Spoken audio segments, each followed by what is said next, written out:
Originalmente, cuando hablábamos en términos dramáticos, solo eran reconocidos dos géneros, la comedia y la tragedia, siendo el primero el opuesto del segundo, y aunque con la historia, las concepciones y representaciones de estos dos géneros han pasado por todo tipo de influencias, y aunque se contemplan otras ramas tratando de romper ese maniqueísmo, el corte tradicionalmente dualista del pensamiento occidental sigue haciéndonos entender a estos dos pilares como el germen del cual mutan todas las otras manifestaciones dramáticas.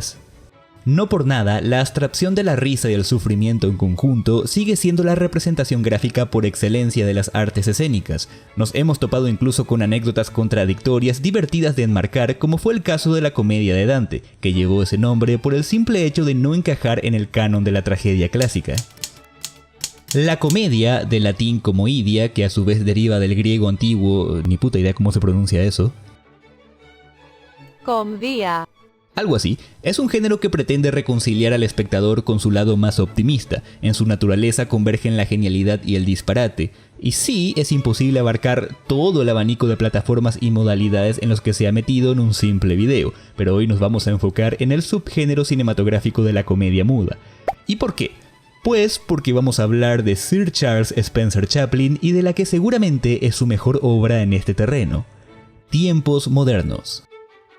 Tiempos modernos es una película de 1936 que narra las andanzas de un hombre tratando de sobrevivir en un mundo industrializado y acelerado. Muchos coinciden en que Chaplin alcanzó su madurez cinematográfica con este filme, mientras que también significaría la última aparición del pequeño vagabundo que lo había hecho famoso. Es un largometraje que en varios aspectos marcó un punto de inflexión en la filmografía de Chaplin, empezando por su forma de proyectar la comedia. Pero para entender a qué me refiero cuando digo que Chaplin rompió la comedia, que de hecho da título a este video, primero tenemos que entender qué significó su figura para el cine mudo, ya que esto no fue un proceso de una sola película, sino de toda una carrera. Así que empecemos por el principio.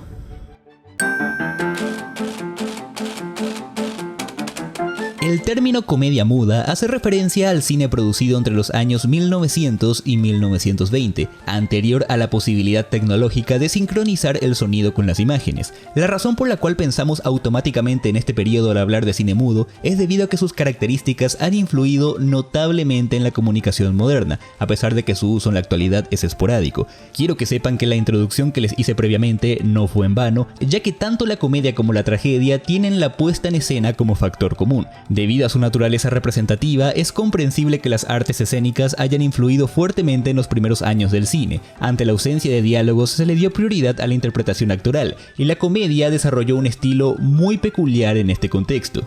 Situaciones exageradas, persecuciones y violencia física. Estos elementos eran el sello de la comedia cinematográfica en aquellos años. El problema con este tipo de comedia es que su efectividad es limitada, ya que el espectador tiende a cansarse. Por ese motivo, la idea de un largometraje de comedia era algo impensable en aquellos días. Las películas debían ser cortas, dinámicas e hilarantes, según los estándares de los principales referentes de la época. El cóctel perfecto para una serie de carcajadas. Y ahí es donde entró Charles Chaplin a romper con ese status quo.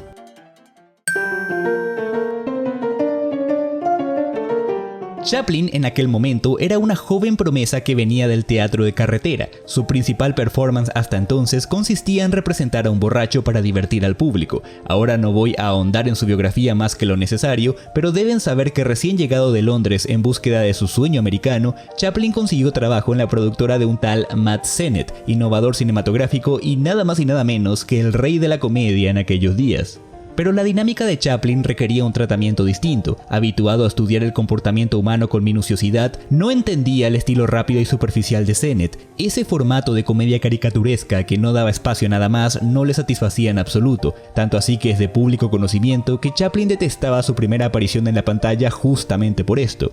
Eso y el hecho de que no le gustaba recibir órdenes de otro director, pero eso es aparte.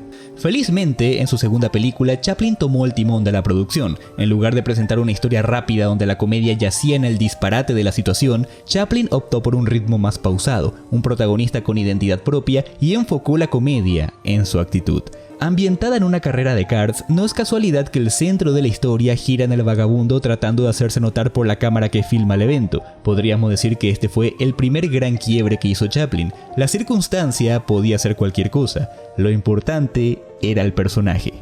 Y aunque no lo parezca, este pequeño giro le permitió darle mayor profundidad a la trama. Ya hemos hablado que una comedia no necesita tener tantas capas, muchas veces le basta con ser superficial, pero Chaplin cambió este paradigma y ese fue su principal aporte. A medida que fue escalando en su carrera como cineasta, fue produciendo películas cada vez más largas e introduciendo elementos para evocar otros sentimientos además de la risa, como la melancolía o la ternura, llegando incluso a experimentar con escenas directamente tristes o finales agridulces. Por eso resulta crucial entender la figura del vagabundo. Su encanto no solo se debía al gran dominio que Chaplin tenía sobre su cuerpo para actuar y bailar, sino también a la nobleza en la narración de su personaje. Sus relatos se centraban casi siempre en buscar la comedia dentro de la tragedia, y aunque esto lo fue introduciendo de a poco como ya dijimos, fue así que empezó a romper con el modelo de comedia que imperaba en ese entonces. Hay que recordar que Chaplin fue un niño salido de los barrios bajos londinenses, así que la pobreza y la carencia fueron una constante a lo largo de toda su infancia y adolescencia. No es de extrañar entonces que su personaje más conocido evoque un espíritu muy británico, sobre todo en su forma de vestir y de moverse. Esa elegancia contrasta con su realidad, un hombre pobre y sin hogar que solo busca sobrevivir y quizás encontrar algo de afecto. La pobreza, la marginalidad, la soledad y la supervivencia son temas recurrentes en la obra de Chaplin. Siendo alguien venido directamente de ese mundo, sabía cómo retratar estas historias a la perfección y a sus protagonistas. En lugar de las acrobacias temerarias o las situaciones imposibles de sus contemporáneos, Chaplin se decantó por historias más humanas y su arma secreta era la sutileza de sus gestos, pero esto tampoco se dio de la noche a la mañana. Aunque la imagen que tenemos del vagabundo es la de un hombre inocente, si enfrentamos sus primeras apariciones con las últimas, veremos una evolución en el personaje. De un carácter más egocéntrico e individualista, pasa a ser más generoso y menos agresivo. Eso no significa que el personaje fuese malo en el sentido moral de la palabra, pero este proceso vino de la mano con la evolución narrativa del cine. Ambos fenómenos se dieron en paralelo. Por esto también, cuando dije que Chaplin desafió el formato de las películas de comedia, tampoco me refiero a que no haya recurrido a sus recursos nunca. Del tradicional slapstick fue mutando a una mirada más conmovedora para llevar al espectador mucho más allá de la simple risa. Lo demostró en películas como The Immigrant, A Dog's Life o su monumental The Kid. Había una estela de marginalidad en todos estos personajes, algo inusual en el cine de comedia de su tiempo. Su capacidad para generar comedia a partir de las miserias humanas sin llegar a romantizar estas situaciones alcanzó cuotas de maestría en largometrajes como The Gold Rush o City Lights. Ahora, aunque el vagabundo seguía mostrando de vez en cuando esos vestigios de sus orígenes, su generosidad, desconfianza y carisma hacían que todo el mundo pudiese identificarse con él. Para ese punto, su espíritu de humanismo, ética laica y sensibilidad social estaban más que impregnados en su obra. Así que mientras la fama de Chaplin llegaba a los lugares más remotos y sus opiniones empezaban a incomodar en el escenario político, City Lights se convertía en uno de sus éxitos más grandes. Pero esto ocurría a mediados de los felices años 20, una década más tarde llegaría la Gran Depresión de los 30 y con ella la inspiración para su próxima película.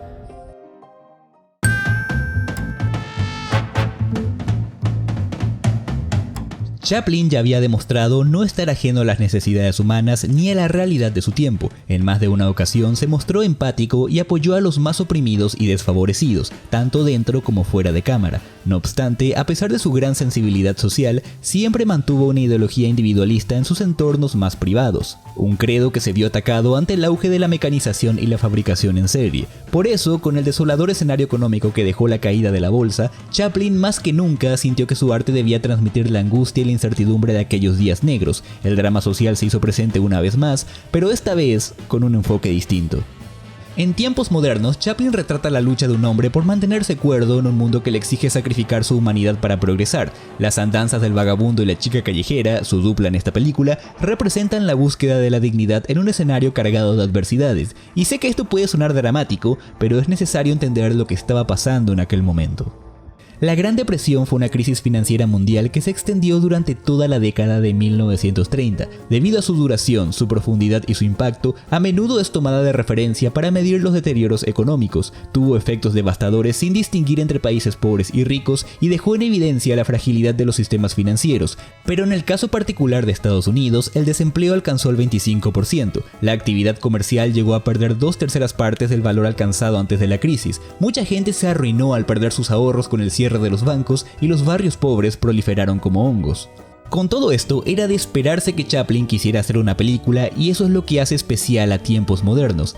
Hasta entonces, Chaplin había enfocado la pobreza desde una perspectiva naturalista, simplemente retrataba situaciones, pero no emitía juicios sobre el origen de esas situaciones. En tiempos modernos, en cambio, por primera vez se siente a la pobreza como un problema colectivo, como una consecuencia. Por primera vez sentimos que Chaplin nos está advirtiendo de algo. Si antes la tragedia servía simplemente de motor para sus historias, en esta ocasión el vagabundo estaba atrapado dentro de ese engranaje sin posibilidad de escapar. El vagabundo se encontraba en medio del desempleo, las protestas, la bancarrota de fábricas y empresas. El escenario en el que se desenvolvía parecía realmente peligroso para él, y por supuesto que esto influyó en su forma de tratar la comedia. Porque sí, aun con todo lo que les estoy diciendo, Chaplin se las arregló para encontrar el lado divertido a todo esto, por extraño que suene. La película inicia al son de una melodía donde imperan las cuerdas. Chaplin hace un paralelismo entre un rebaño de ovejas y los obreros que acuden en masa a sus trabajos, definiendo el tono de la cinta y su perspectiva del asunto. Según su visión, la modernidad había convertido a los hombres en un simple rebaño sujeto a la guía de alguien más, y esto es interesante porque la pérdida de la humanidad es uno de los temas de la cinta.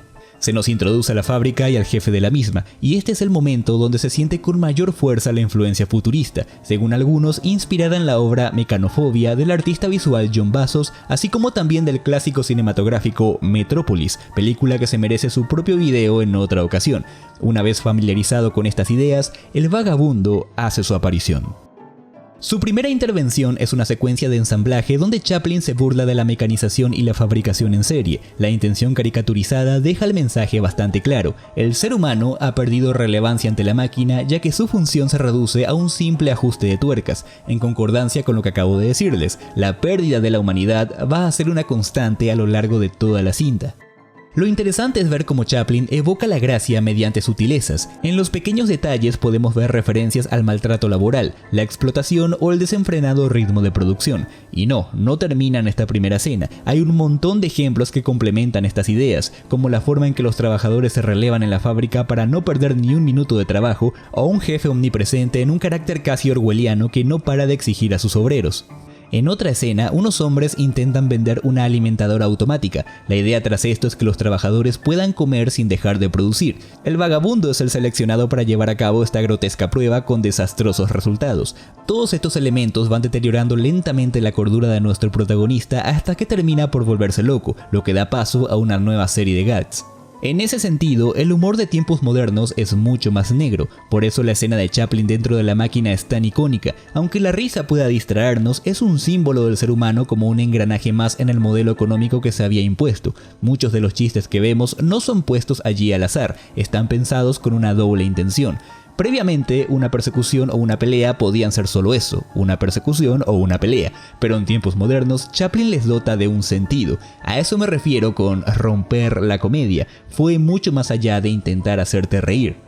Te das cuenta de lo atrevida que fue esta película cuando en los créditos de apertura se nos muestra un reloj de fondo o con la escena donde se habla abiertamente de cocaína en la cárcel, algo que estaba prohibido por el código de producción de los años 30, y si bien Chaplin ya había referenciado las drogas antes, nunca lo había hecho de forma tan explícita. Todos estos pueden parecer detalles menores, pero dicen mucho. Las manifestaciones, las acusaciones de comunismo, la desconfianza de la autoridad ante las figuras callejeras, todo se junta para encajar en el mensaje que Chaplin quería transmitir. A lo largo de la cinta, el vagabundo es encarcelado muchas veces, con frecuencia por casualidades absurdas, pero la constante repetición hace que este chiste se vuelva algo más que un chiste, como si el simple hecho de intentar sobrevivir fuese un crimen, y eso me lleva al coprotagonista de esta película. De un tiempo a esta parte, el vagabundo casi siempre contaba con un aliado o, en su defecto, algún personaje que servía de motor para la historia. En tiempos modernos, Chaplin se decantó por una joven ratera interpretada por Paulette Goddard, quien se dedica a robar para poder comer. Este personaje es la representación más agresiva de lo que significa obligar a alguien a sobrevivir en un entorno tan hostil que no le da las herramientas para valerse por sí mismo. El quebrantar la ley se vuelve un hábito para la supervivencia. Y no es el único caso. En otra escena, el vagabundo trabaja como guardia nocturno en una tienda cuando es sorprendido por unos ladrones. La película no tarda en revelarnos que en realidad se tratan de ex trabajadores que lo han perdido todo y que no les queda más remedio que delinquir. Y esto también marca una evolución en la comedia de Chaplin. Hasta antes de tiempos modernos, los ladrones eran solo eso, ladrones. Hasta este largometraje nunca se les dio mayor profundidad que ser los personajes antiéticos de turno. Con todo esto, Chaplin va llevando al espectador a las conclusiones que desea. La delincuencia es producto de las fallas en el sistema, porque nadie en esta película desea ser un ladrón, simplemente se ven obligados a ello. En otra escena, Chaplin realiza una caricatura del sueño americano, un hogar digno y próspero. A partir de ahí vemos a nuestros protagonistas intentar mejorar su situación de muchas maneras honestas, pero al final la adversidad siempre regresa para dejarlos sin nada. Absolutamente todo lo que hemos mencionado tiene una amarga conclusión que ya venimos mencionando desde el principio. La deshumanización implica la pérdida de todas las esferas, la cordura, la ética, la individualidad y la integridad física, así que nuestros protagonistas deben elegir entre deshumanizarse y enloquecer en el sistema o intentar permanecer resilientes y cuerdos al margen de él. No hay más opciones que tomar. Esto también ayuda a que la relación del vagabundo y la ratera adquiera más profundidad. Como mencioné anteriormente, el coprotagonista servía únicamente para mover la historia, y muchas veces veíamos la solidaridad del vagabundo para con estos personajes, pero en tiempos modernos la relación con la ratera es de ayuda mutua, de colaboración y de acompañamiento. Frente a la cosificación del sistema, las relaciones humanas son salvadoras. La unidad es lo único que tenemos para resistir. Tiempos Modernos es grande por todos estos motivos y una evolución en la narración que hasta ese entonces había manejado Chaplin. Por desgracia, también significó el fin de una era, ya que fue la última película donde aparecería el vagabundo como tal. Y creo que se imaginarán por qué.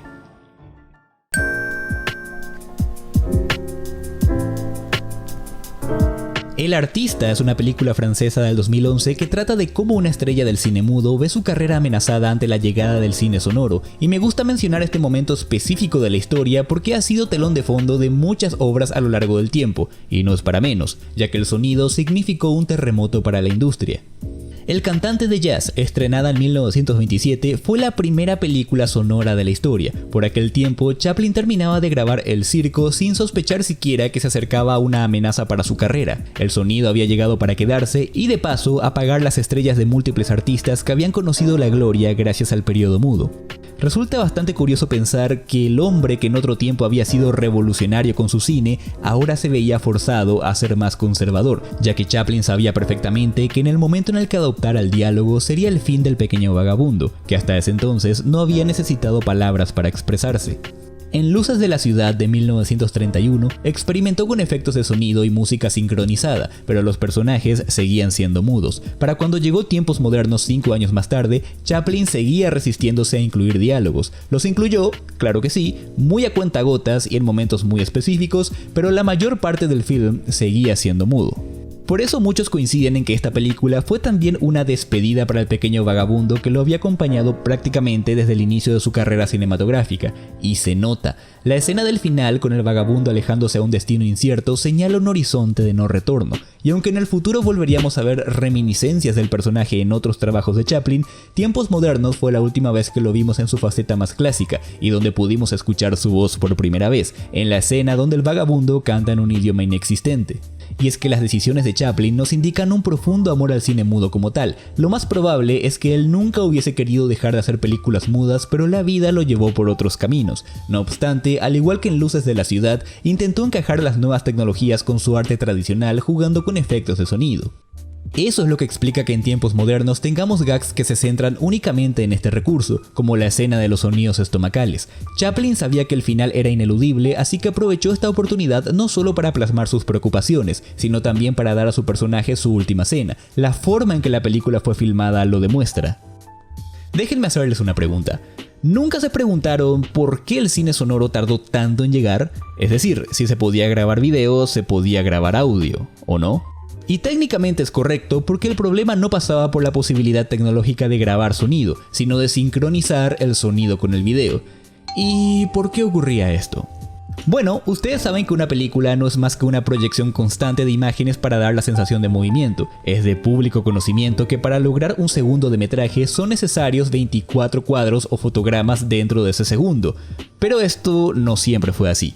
Anteriormente existía el denominado Silent Speed o velocidad muda, y aunque con frecuencia se señala que el estándar de una película muda eran 16 cuadros por segundo, en realidad esa tasa podía variar dependiendo de un montón de factores, yendo desde los 12 hasta los 40 cuadros por segundo en algunos casos. El punto es que a la hora de proyectarlas siempre se hacían a una velocidad de 24 cuadros, independientemente de la cantidad de fotogramas empleados durante su filmación, y eso es lo que hacía que las películas mudas se viesen anormalmente más lentas o más rápidas de lo que eran en tiempo real. En algunos casos esto se utilizaba intencionalmente, como en las películas de acción o de comedia, para acelerar la acción. Lo que rompió esta tendencia fue justamente la llegada del cine sonoro, que trajo consigo la estandarización de los 24 cuadros por segundo que rigen hasta hoy, ya que con las velocidades anteriores no era posible coincidir el sonido con la imagen.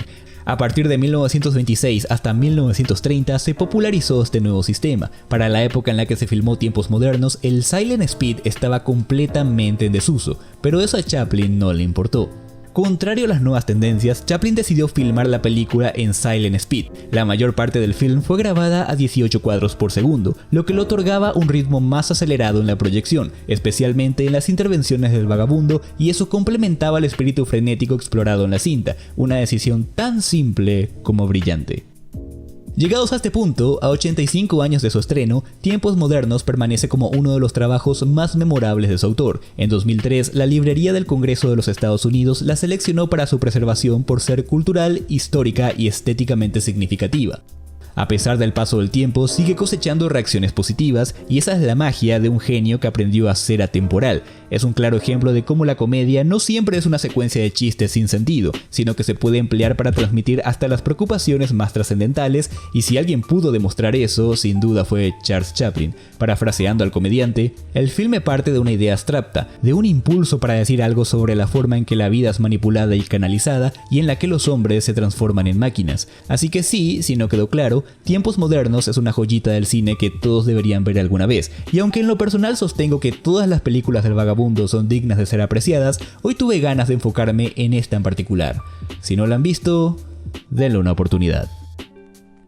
Y hemos llegado al final de otro video. Si les gustó lo que vieron, compartirlo, puntuarlo y dejar un comentario, especialmente dejar un comentario, me ayuda a alimentar el algoritmo para que este video pueda llegar a más gente. Si sos nuevo por el canal, te invito a suscribirte y ver otros contenidos que tenemos por ahí, que seguro alguno te va a gustar. Y recuerden siempre activar la campanita de notificaciones. No sé si eso sirva para algo a estas alturas de campeonato, pero bueno, actívenlo igual, nunca se sabe. Recuerden que otra forma de apoyarme es seguirme en mis redes sociales o en las plataformas donde hago streams de forma periódica. Van a encontrar los links ahí abajo en la descripción de este video, como siempre. Y bueno, eso ha sido todo por ahora, se está terminando el año. No sé si vamos a llegar con un video más antes de que termine el 2021, ojalá que sí. Lo voy a intentar, no prometo nada porque fin de año es una temporada difícil para mí, montones de trabajos y actividades y todo eso. Pero lo voy a intentar, Bueno, me estoy retirando y nos veremos la próxima. Un fuerte abrazo, que estén bien.